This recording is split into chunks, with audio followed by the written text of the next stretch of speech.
కేటీఆర్ గారు గురించి పక్కన పెడితే రేవంత్ రెడ్డి గారు ఎక్కడైనా మీటింగ్ మొన్న రీసెంట్గా జరిగినటువంటి మీటింగ్ కోడంగల్లో ఆ మీటింగ్లో అన్నాడంట ఏమని, కేసీఆర్ గారు మీరు ముందు కట్టెపట్టుకొని నిలబడండి తర్వాత మాట్లాడదురు నన్ను అని చెప్పేసి ఒక క్వశ్చన్ ఇచ్చిందంట. దానికి రిప్లైగా కేటీఆర్ గారు అన్నారు, అందరూ కొడంగల్లో ఆయన మాట్లాడి నిన్న ఏమంటాడు, కేసీఆర్ నువ్వు కొట్టుడు కాదు, నువ్వు నిలవాడు, సరిగ్గా నిలవాడు, కట్టలేకుండా నిలవాడు అంటుడు. ఒక 71 ఏళ్ల పెద్ద మనిషిని పట్టుకొని సంస్కారం లేని ముఖ్యమంత్రి గారు ఏమంటున్నాడు, కట్టబట్టుకొని నిలవాడు అంటుడు. నేను చెప్తున్నా ముఖ్యమంత్రికి, రేవంత్ రెడ్డి గారు నీకు సంస్కారం లేకపోవచ్చు, కానీ ఒక్కటి గుర్తుపెట్టుకో, కేసీఆర్ ఆయన నిలబడు కాదు, 4 కోట్ల తెలంగాణ ప్రజల ఆత్మగౌరవాన్ని నిలబెట్టినవాడు కేసీఆర్. తెలంగాణ అనే రాష్ట్రాన్ని ఏర్పాటు చేసి దేశం ముందు సమున్నతంగా నిలబెట్టినవాడు కేసీఆర్. అందుకే మా చెల్లె రజని ఒక మాట నిన్న నాకు బాగా నచ్చింది.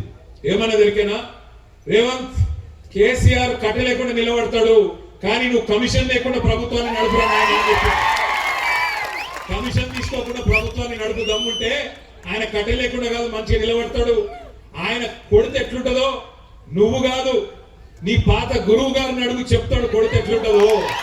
నీ ఇప్పుడు గురువుని అడుగు, నీ గురువుని అడుగు, రాహుల్ గాంధీ వాళ్ళ అమ్మని అడుగు, చెప్తుంది ఎట్లా ఢిల్లీ మెడలు మంచి తెలంగాణ తెచ్చిండో, కేసీఆర్ కొడితే ఎట్లుంటదో ఆ దెబ్బ తిన్నోళ్ళని అడుగు, తెలుస్తుంది.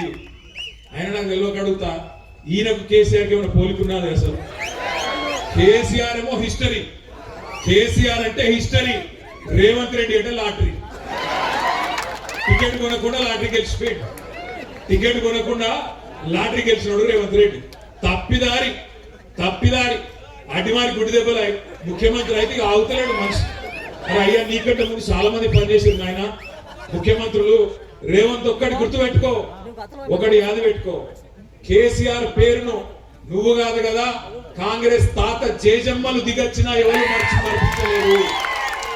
తెలంగాణ ఉన్నంత కాలం, తెలంగాణ రాష్ట్రం ఉన్నంత కాలం తెలంగాణ ఎవరు తెచ్చిండ్రు అంటే ఎవరంటారు? ఎవరికి ఇట్లున్నాక ఆయన ఏం దిగుతాడు నాకు అర్థం కాదు. నేనేమంటున్నా, మాటలు మస్తుగా చెప్పచ్చు రేవంత్ రెడ్డి లెక్క, నేను కూడా నరకచ్చు. అంబేద్కర్ అభయహస్తం అని పెడతా, కేసీఆర్ దళిత బంధు పెట్టి 10 లక్షలే ఇచ్చిండు, నేను 12 లక్షలు ఇస్తా అన్నాడు. ఇచ్చినవా ఒక్కరికన్నా?